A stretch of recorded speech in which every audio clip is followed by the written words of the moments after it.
Hello, I'm your host, the Unlucky Moviegoer, and our story today is about time travel, trust issues, and well, we'll leave it at that so you can enjoy the mystery for yourself. We open to some guys loitering around the garage. A voiceover is going on in the background. This voiceover seems to be wanting to go back to this time, a more favorable past, and man, I get that. Back to the loitering fellows, Aaron, Abe, Philip, and Robert. They seem to be doing some sort of businessy type stuff. The men get into a heated exchange. Abe is telling Robert he needs to be putting more work into their current project, despite Robert's 50-hour job. Robert tells him to chill. They all begin to have a minor spat about past mistakes they made on said project. It seems they take their project very seriously. Aaron and Abe speak some more while the other two, Robert and Philip, leave. It seems these two are the head of the project they're working on. We then get a montage of the men building something while saying a bunch of sciencey math stuff. One night it seems Aaron and Abe have made a breakthrough. They put a blue object in the device they've created, and the weight of said object seems to be decreasing. By the way, we're going to start calling this object the box, so we can all be on the same page. They then do some more sciencey stuff to the object and the room begins to shake. They open the box to check the object, then we suddenly fade to black. We open to Abe laying on the ground. Aaron drives over to pick him up. Aaron tells him the box is stable and Abe gets hype. The box isn't shaking super hard anymore and is sustaining its own electricity. The two men know they're onto something big because something that generates its own electricity can change the world. The men need funding but believe no one will take them seriously. We briefly meet Thomas Granger, who is the father of Abe's girlfriend, Rachel. He's rich. The guys want funding from him, but they're sure he won't take them seriously as well. Months later, they're still trying to figure out what to do. Abe shows Aaron the blue object they put in the box, and it seems to have a coating of some kind around it. They meet up with some science guys and find out the coating around the blue object is a fungus. But here's the kicker. The amount of fungus that is currently surrounding the blue object would have taken 5 to 6 years to develop. Abe tells Aaron that he has been seeing and wiping off the same amount of fungus on the blue object every 5 days. He then tells Aaron he put his watch in the box, and now he wants Aaron to do the same. Now, from this point on, the science in the movie starts really turning up. But since I'm sure most of you are just here to hear a story and vibe out, we're gonna hella simplify it. So the guys are in Aaron's garage and they discover that the box is not working in accordance to the laws of physics due to the watch going backwards in time. Abe says they should make a bigger one, a human-sized one. Aaron says, yes sirski. The two are discussing their plans for where they want to put the device when Abe suddenly cuts Aaron off abruptly, telling him whatever happens next is not a prank and to not freak out. Suddenly a man who looks and is dressed just like Abe is seen walking around in the distance. The two follow the man into a storage. The man walks into one of the units and they follow after him to see no one inside and only a device of some kind. Aaron and Abe have a talk. It seems Abe was already tinkering with the device earlier and this was the result. The two men run through exactly what Abe did in his day to get this result, and we're gonna do the same. Abe checked the stocks, then went in to work on the box. He goes into a hotel room where he has no contact with the outside world. Afterwards, he goes into the box, which in this case is the storage unit, and waits for 6 hours, essentially going 6 hours into the past.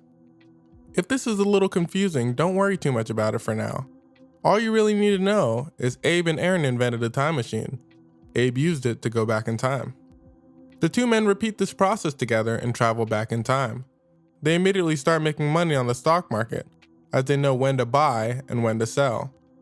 Aaron says they should learn the lottery numbers, then go back in time. Abe says that might be a little too risky, and they should just keep it as stocks for now. Cut to the two men vibing out, asking Aaron's wife what she would do if she could travel back in time. She says something charitable. Aaron chimes in and says he would punch his boss in the face and go back in time to tell himself not to do it, which seems a little impulsive. At least this is what Abe is thinking. Abe verbally tells Aaron that he can't do that.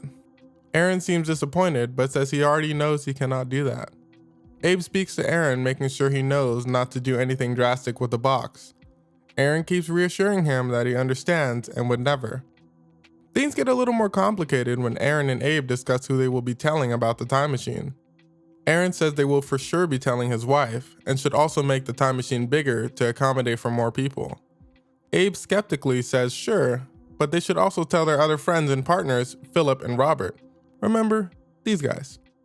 Aaron tells Abe they cannot tell Philip and Robert under any circumstances. He doesn't give a reason why, but continues on to say Philip and Robert can have any patent. Heck, they can even have his garage, but they will not be telling them about the box. Abe sits silently. The two men continue on with their time machine shenanigans. They're walking through a parking garage when they notice blood on Abe's hand, and more blood coming out of Aaron's ear. It seems the strain of the time travel is getting to them. Philip and Robert pop by to tell Abe that Rachel's ex-boyfriend crashed Robert's party the night before with a gun and almost killed Rachel. Let's go back and review that sentence.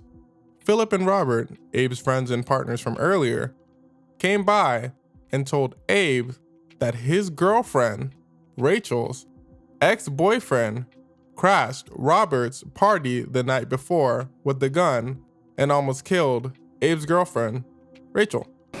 What? Cut to Aaron and Abe talking by a fountain. Their distrust for each other grows as they continue to question each other's decision making. Aaron has even started bringing his phone to the hotel.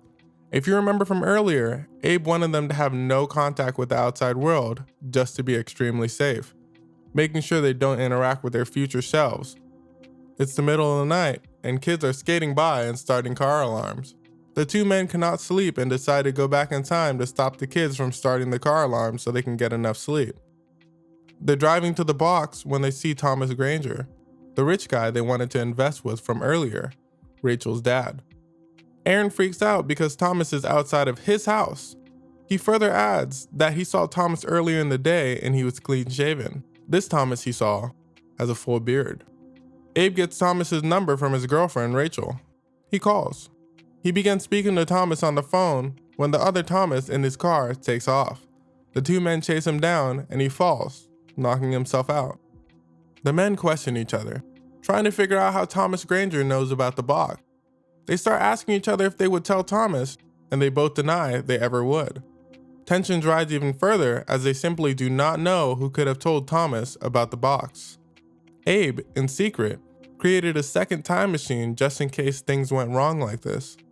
This is so he can travel all the way back to before they even invented a time machine in the first place. Abe enters the second time machine and travels to before any of this started. He sedates the past version of himself and heads over to meet the past version of Aaron to convince him not to create a time machine. But who he meets instead is not the past version of Aaron, but Aaron himself. It seems Aaron found out about Abe's failsafe time machine and went back in time before Abe to stop Abe from telling Aaron's past self to not build a time machine. Damn. The two men reconcile and decide to stop the event where Rachel is almost killed by her ex-boyfriend, since they're already in the past. Aaron stops the gunman and we cut to the two men about to part ways. Abe says he will stop the past Dems from creating a time machine, and Aaron says he will travel the world. We cut again to Aaron building a giant time machine. The end. If you ever invent time travel, do me a favor. Go back to before I was born and stop my parents from creating me.